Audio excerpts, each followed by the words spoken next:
Pronto. Pessoal, mais uma vez, sejam todos bem-vindos. Meu nome é Igor.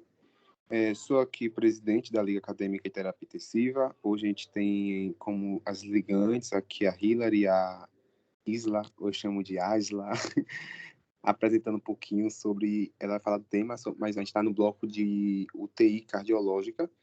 E a gente quer desejar mais uma vez a todos bem-vindos e sintam-se à vontade. A todas sexta-feiras estamos aqui nas nossas sessões abertas. O intuito da nossa sessão é disseminar um pouquinho mais do nosso conhecimento que a gente está adquirindo nesse semestre, e as nossas sessões ela é de cunho educativo, então a gente não gera certificado. Então vocês estão aqui pelo conhecimento, tá certo? As meninas fiquem à vontade para se apresentar e falar do tema de vocês.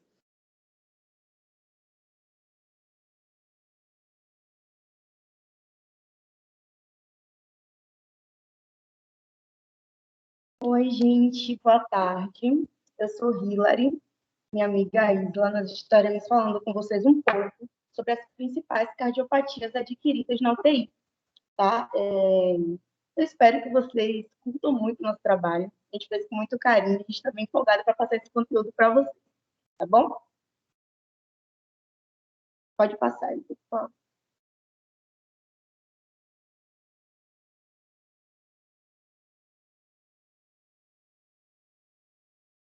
Pronto. Para início, a gente queria trazer algumas estatísticas para vocês, segundo a Sociedade Brasileira Cardiológica.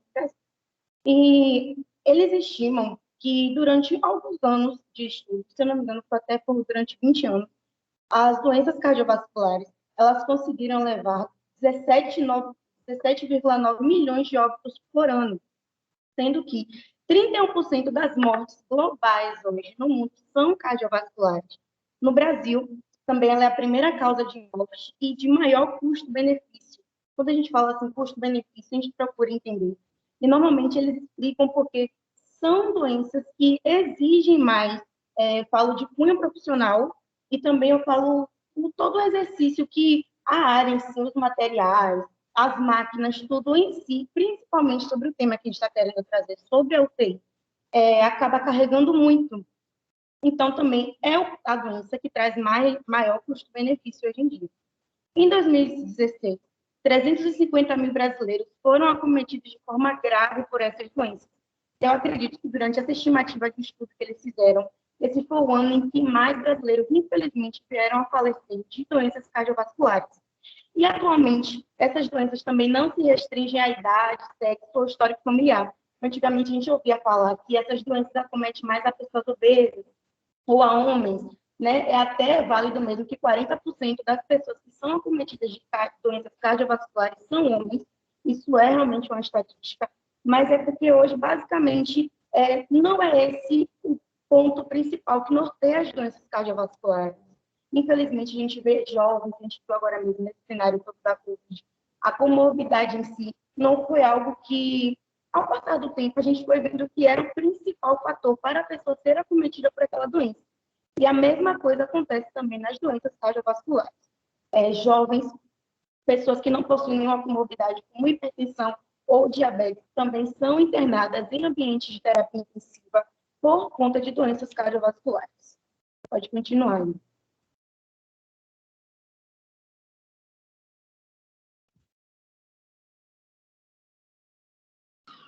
O microfone está desativado. Seu microfone. Perdão, gente. Vou dar continuidade, tá? Estima-se que um terço dos pacientes internados na unidade de terapia intensiva possui alguma razão cardíaca primária. A comorbidade cardíaca pré-existentes e complicações cardiovasculares são prevalentes entre pacientes admitidos em UTI. Uma coisa tem a ver com a outra, né? Acabei de falar que um terço dos pacientes são internados por alguma razão primária. Há uma grande incidência de óbitos em cardiopatas internados no leito de UTI por conta de comorbidades primárias. Entre elas, a gente pode citar o que a gente já vai falar, né? A gente vai trazer uma por uma. A principal...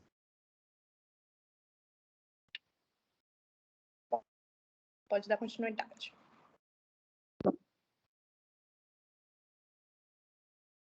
Pode passar.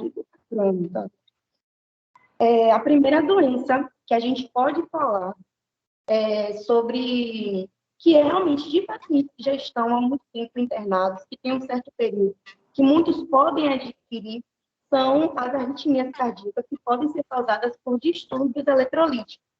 Os distúrbios, basicamente, é uma desregulação dos eletrólitos que percorre o nosso corpo. E só fazendo um resumo, basicamente, é como se os eletrólitos fossem as cargas que conduzem a eletricidade para todas as funções orgânicas do nosso corpo. Então, a gente vê aí potássio, sódio, cálcio, toda aquela regrinha que a gente aprende lá em bioquímica. Agora, na prática, a gente vê realmente o que ela significa. E o que acontece?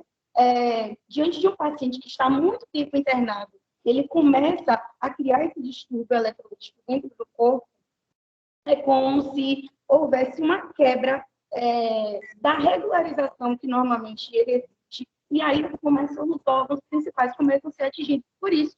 E eu queria falar especificamente do potássio agora nesse momento, e falar sobre a hipercalemia. Quando há esse distúrbio, quando há uma grande quantidade de potássio dentro do corpo, ele consegue gerar uma irregularidade nas enzimas cardíacas, e com elas que são responsáveis por todo esse funcionamento, toda essa bomba, como nós chamamos, que é o nosso coração normalmente. E o que acontece? A partir do eletrocardiograma, a gente consegue observar que há uma grande disfunção das enzimas cardíacas, e dali a gente já consegue perceber que há uma grande disfunção eletrolítica no nosso corpo. E o tratamento, normalmente, para essa questão é realmente diminuir drasticamente, pelo menos, a ingestão de potássio no corpo e fazer medicamentos que façam com que aquela taxa de potássio venha a decair no nosso corpo. Eles costumam dizer que se tiver em base 5,2 mols o máximo de potássio no nosso corpo, significa que a gente pode adquirir imediatamente uma arritmia severa. E aí a gente entra naquele mundo de cardiopatias que podem ser desenvolvidas a partir das arritmias e que pode levar o paciente a uma sistolia em grande escala e rápido. E às vezes nem pode ser identificada na hora, porque o paciente já vem entrar na sistolia.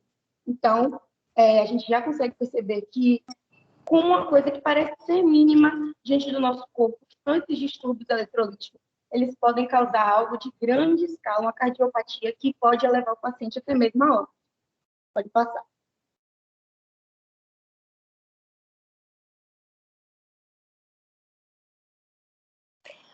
Vocês perceberam que a gente está trazendo basicamente um quadro clínico e a comorbidade a ser desenvolvida. A gente com todo o quadro clínico que a gente está trazendo é um quadro clínico pensando exatamente o paciente na UTI, tá? Só para vocês conseguirem ligar uma coisa à outra. O quadro clínico que a gente vai falar agora é a febre reumática e a comorbidade a ser desenvolvida é a endocardite. Vamos ler um pouquinho aqui do que a gente colocou no slide. É a inflamação dos músculos do coração, bactérias e fungos que circulam a corrente sanguínea e se alojam nas válvulas cardíacas. Infecções que podem ser odontológicas, de garganta ou até mesmo de pele. Febre sem causa aparente, aí a gente coloca aí um sintoma, né? O surgimento do sopro cardíaco e sinais de embolização periférica. A febre reumática, gente, é uma doença inflamatória, é importante que vocês lembrem disso, que ocorre em sua maioria, vou aqui dar um exemplo do que ocorre na maioria das vezes, que é quando há um episódio de amidalite bacteriana não tratada da forma correta. Isso pode ter consequências graves, podendo atingir articulações, cérebro e principalmente o coração. Aí, trazendo agora para a endocardite, que é uma doença que afeta o endocárdio, né, que é o revestimento interno do coração, geralmente é provocada por uma infecção. E aí você já consegue ligar a febre reumática à endocardite. Que acontece, a infecção pode acontecer até em outro lugar do corpo, como eu já disse, pode acontecer após um episódio de amidalite não tratada, que se espalha pelo sangue até atingir o coração. A endocardite ela pode ter como consequência a destruição da válvula cardíaca e leva a paciente a óbito, né? É importante vocês saberem também que as doenças infecciosas constituem uma das principais causas de mortalidade dos pacientes críticos na UTI. Pode passar.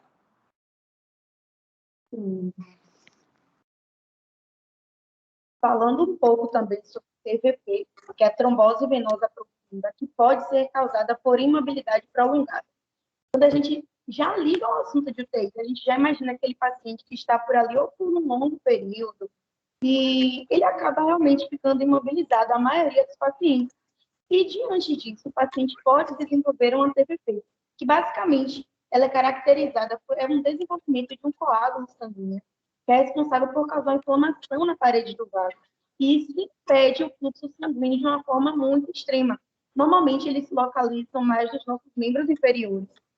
E o que é que acontece? Qual é um dos maiores riscos dos coágulos desenvolvidos na TPP? É porque ele tem uma estrutura que é sólida, mas ao mesmo tempo ele também é amolecido. E aí um fragmento pode se desprender e aí percutindo toda a nossa circulação sanguínea.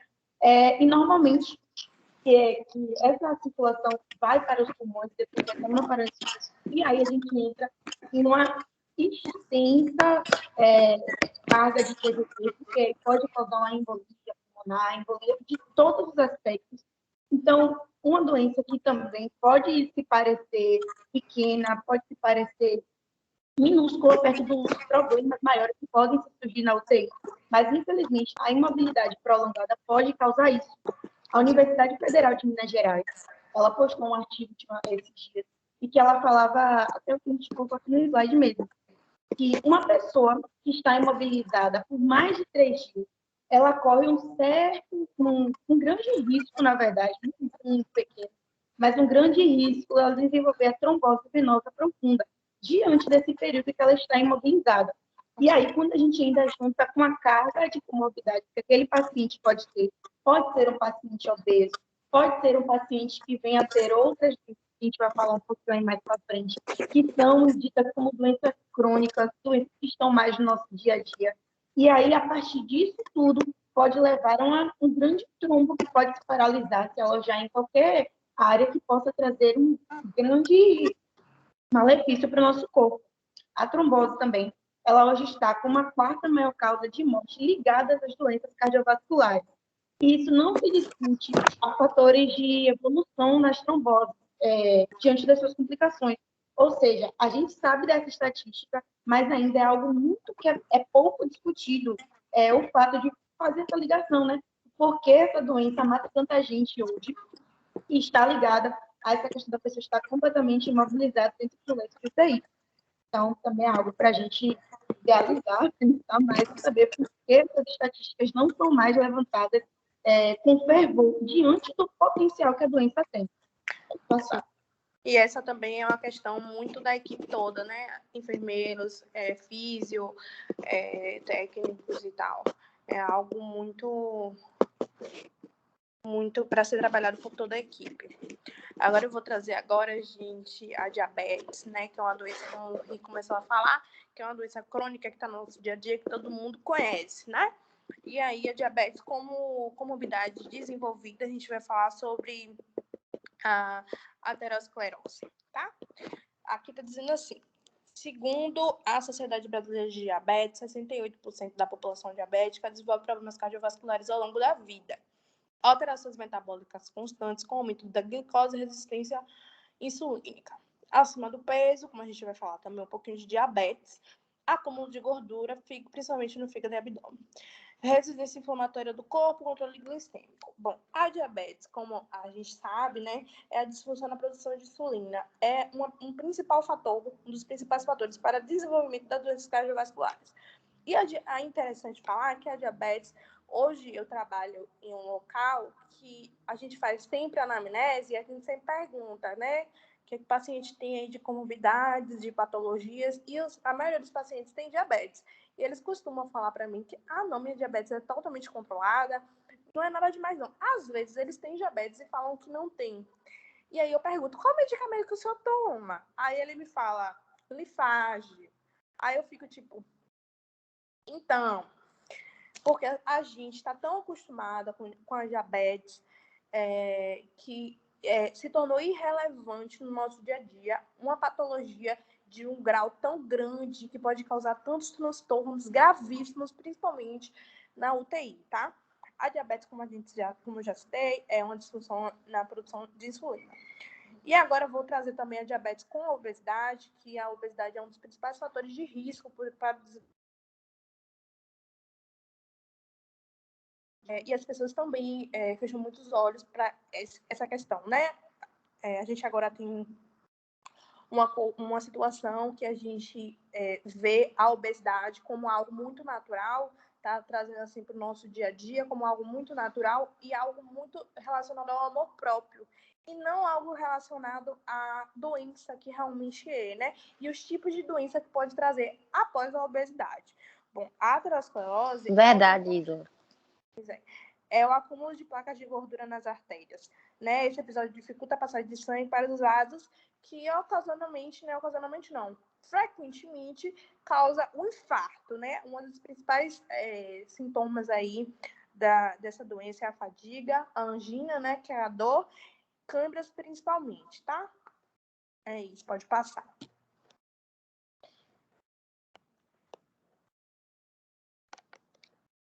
Também, a gente não poderia deixar de falar. Acho que a doença hoje mais traz, tanto como um profissional de saúde, quanto uma pessoa que é totalmente ligada ao campo de saúde, que é a Covid-19. E surgiu um estudo, através de uma revista chamada Jamie Catholic, que disse que em setembro de 2020, eles lançaram 2 artigos que estavam levantando evidências que até mesmo pacientes recuperados do Covid estavam sofrendo inflamações gravíssimas nas paredes miocárdicas permanentes. E mesmo com a carga viral já diminuída, mesmo aquele paciente não tendo mais nada que o remetesse à Covid-19, eles conseguiram perceber que essas inflamações ainda estavam instaladas nessa parede. Isal falou do local onde ela trabalha, aí eu lembrei que no hospital onde eu estou estagiando, foi um hospital de campanha.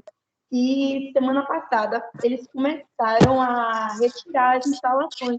E, gente, era olhar aquilo e dar vontade de chorar. Porque realmente é incrível, era imenso. E hoje a gente está vendo que tudo isso está conseguindo ser diminuído. A gente está conseguindo regredir a doença e progredir nos avanços imunológicos diante dela. E hoje, basicamente, eu atendo pacientes que estão lá internados há muito tempo e que estão com cardiopatias. Foram desenvolvidas as principais, se eu não me engano, as principais doenças que estão sendo desenvolvidas são cardiopatias, como a gente está falando, e também são insuficiências renais. A gente tem visto muito isso lá, pacientes que ficaram dialíticos após um longo período de internação pelo Covid. E aí, até hoje, infelizmente, até hoje, eles estão lá, coisa de 3, 4 meses. E como a gente está falando desde o início, não está mais se pregando a questão do paciente, a sua idade, as comorbidades que ele tinha, não são pacientes que muitas vezes desenvolveram isso lá no próprio hospital, diante da inflamação da Covid. E aí esse estudo fala que a partir de uma ressonância magnética já era possível perceber o enfraquecimento da vascularidade das paredes do miocárdio. Ou seja, a partir de um exame, já era possível ver que até mesmo aqueles pacientes que já foram para casa, já estão bem, como eu falei, não possuem nenhuma carga viral mais, mas infelizmente as doenças cardiológicas ainda estavam sobre eles. E ainda eles explicam que, como outras doenças virais que vieram durante todo esse nosso século, toda a nossa vida, a gente só pode enxergar os problemas dela depois de um tempo que ela passa. Então, eles explicam que essas anormalidades a gente só vai conseguir enxergar verdadeiramente depois de um grande tempo de estudo diante do Covid. Se em 1 ano e meio, a gente já vai completar 2 anos, que a gente está com ele verdadeiramente, convivendo com ele, a gente já consegue ver alguns pontos como esse. Infelizmente, daqui a alguns anos, mas eu acredito que diante dos estudos que estão sendo feitos, a gente vai conseguir enxergar esses problemas e conseguir reduzi-los. Como um exemplo hoje, antigamente, uma pessoa que tinha hipertensão arterial não tinha tantos farmacológicos como tem hoje, a diabetes também, como o Willa falou. Hoje tem tantos remédios que a gente consegue controlar, consegue induzir uma normalidade naquele corpo, mas infelizmente aquele corpo sempre vai ter a sequela daquele vírus que passou. Ele sempre vai ter um pontinho que lembre que ainda há uma deficiência, ainda há uma insuficiência naquele corpo. E, basicamente, foi esse o nosso trabalho. Se a gente for parar para pensar, são inúmeras doenças que estão, infelizmente, tão acometidas por pacientes que estão em um período da UTI, mas, basicamente, a gente quis trazer algumas que, como eu falei, podem ser pequenas, podem parecer pequenas, mas que pacientes que estão há muito tempo internados conseguem perceber, conseguem desenvolver essas doenças. Eu também tenho mais um relato, que isso é sobre febre reumática. Eu estava lembrando aqui. Tem uma paciente lá que ela tem 23 anos e ela está internada desde fevereiro. Ela já tem uma comorbidade, ela nasceu com paralisia cerebral, mas ela desenvolveu a febre reumática e isso, infelizmente, desde quando ela está internada, nunca conseguiu ser resolvido. Até hoje, quando a gente abre o histórico dela, a gente vê lá que ela tem até hoje uma febre, eles colocam como se fosse uma febre, não é comunitária, mas é como se fosse uma febre que o corpo dela já adquiriu aquela temperatura e não consegue ser modificada. E aí a gente já entende também que tem essa ligação e ela desenvolveu também ao longo da sua vida. Ela é uma paciente que tem paralisia cerebral, então ao longo da vida dela, ela foi desenvolvendo muitos problemas cardiológicos, inclusive essa febre. Ela já chegou lá no hospital com ela e desde fevereiro até hoje, ela ainda se encontra internada lá e ela tem isso. Então, basicamente, é isso. E você quer adicionar mais alguma coisa?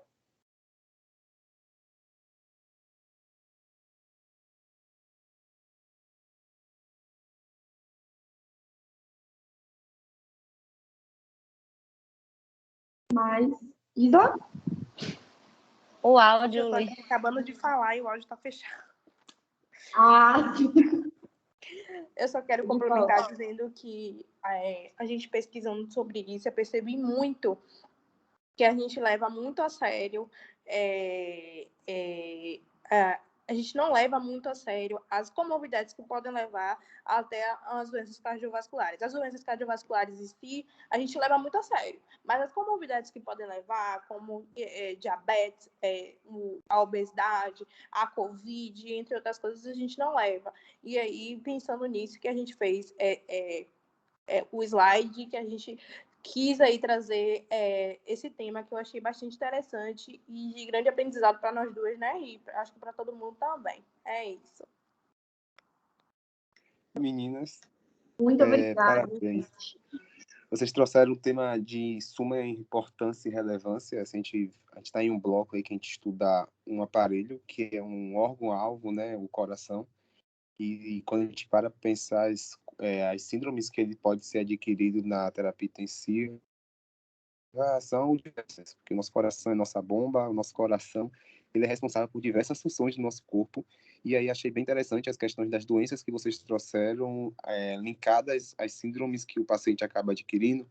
E isso, esse dado que vocês trouxeram agora no final sobre não existe mais aquele perfil de um paciente precisa ter comorbidade para desenvolver uma síndrome. Então, qualquer um de nós está susceptível a desenvolver a síndrome cardiopata, uma síndrome coronariana. Então, é um reflexo importante que nos faz já chegar no mercado futuramente enquanto enfermeiros, fisioterapeutas, médicos, nutricionistas, seja qualquer um da área que atue na terapia intensiva, olhar o paciente de uma forma diferente. Porque muitas vezes a gente só olha se o paciente tem comorbidades e a gente só olha se o paciente é cardiopata e a gente fala, o paciente deve ter hipertensão, deve ter diabetes. Não, um paciente de 15, 20, 22 anos pode sim ter uma cardiopatia adquirida ali na UTI. Então, acho que essa sessão serviu sim para a gente dar um despertar também o nosso raciocínio clínico, a gente não dispensar as cardiopatias e também ele, acho que foi leve, trouxe em rápidos minutos pontos chaves e importantes que acho que vai ajudar bastante futuramente e até aqui dentro na academia. Mais uma vez, parabéns e muito obrigado pela sessão. Igor, só mais uma coisa. Também que a nossa liga ela é multiprofissional. Porque se a gente for pegar essas doenças, a gente consegue ver que há um pontinho da fisioterapia, há um pontinho da psicologia em cada um desses pontos. Se a gente for falar mesmo de mobilidade prejudicada, a gente vê a ação da enfermagem, sim, mas a gente vê também a questão da psicologia. A gente vê como aqueles pacientes são acometidos por estar tanto tempo naquele leito, tanto tempo naquela situação, que podem desenvolver outras doenças. A gente vê também a ação da fisioterapia, como pode influenciar. Então, não é à toa que a nossa liga é multiprofissional para mostrar que realmente não só as doenças cardiopatas, mas completamente toda a saúde é integrada, é uma rede, né? A gente não trabalha sozinho. Então, só queria falar isso, porque eu lembrei também que é algo muito importante. Inclusive, acho que na nossa última capacitação a gente falou um pouquinho sobre, que a gente está no bloco cardio, a psicóloga falou um pouquinho das doenças cardiopatas adquiridas lá nos pacientes também que estava. Aí falou da relação da psicologia e realmente a gente para pensar e linkar tudo, fica algo complexo e algo gigantesco que a gente tem que estudar cada vez mais. Mas se alguém tiver alguma colocação, alguma pergunta, fique à vontade. O chat também está disponível. Deixa eu ver aqui se alguém já botou. Não só os meninos falando boa tarde. Pode ficar disponível. É à vontade para o microfone.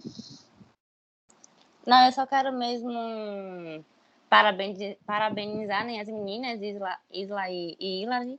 Né, foi uma questão muito de aprendizado, até porque tanto a obesidade quanto as comorbidades, né, a diabetes, mellitus e tal, também sou da área de saúde, né, então também estou estudando sobre isso, e como até, se não me engano, Isla falou um pouco sobre a obesidade, né, que muitos, tipo, estão levando hoje como algo normal, e, tipo, tinham que se preocupar realmente em, tipo, em se cuidar, fazer exames, esse tipo de coisas.